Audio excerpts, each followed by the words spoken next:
This is how to sow and grow parsnips. Now parsnips are a fantastic crop to get in for winter. They're easy to sow and they're relatively low maintenance as well. Getting a crop of parsnips in spring is an investment in your future Christmas dinner.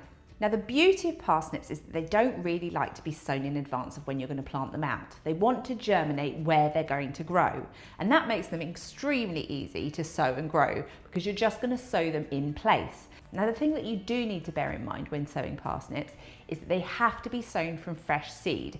It's one of the only vegetable seeds that really does only last 1 year, so you have to have bought your seed within the last 12 months.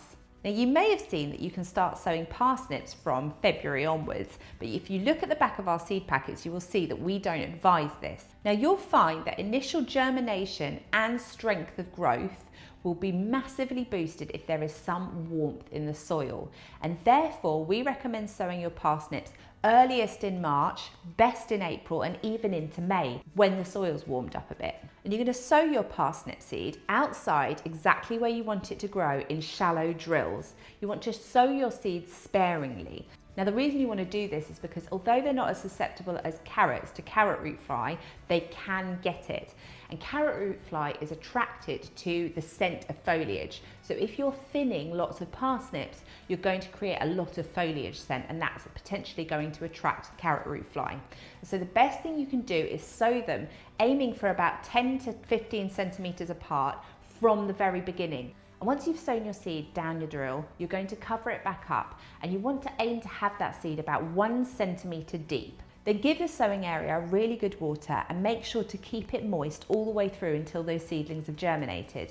And after that, it becomes relatively low maintenance. You're going to want to water them through dry periods, and if you have a very dry summer, mulching your parsnips could help keep the moisture in. Now the wonderful thing about parsnips is not only are they frost tolerant, but frost actually intensifies the flavour. It develops sugars in the roots, so the flavour gets sweeter and better after they've experienced frost. Now what this means is you don't actually have to harvest all your parsnips before the end of the season.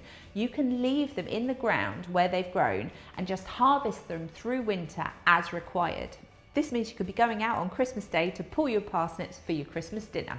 The one thing to bear in mind is that you want to have made sure you've harvested all your parsnips by about the end of February. These are biennials, which means they do their growing in the first year, and in the second year they want to flower and create seed. So that means that around March time they're going to start that process. But as long as you've harvested everything in February, you'll be fine. So there you go. Very, very easy, wonderful winter root to grow. Getting in spring will mean you have stacks of food all the way through winter.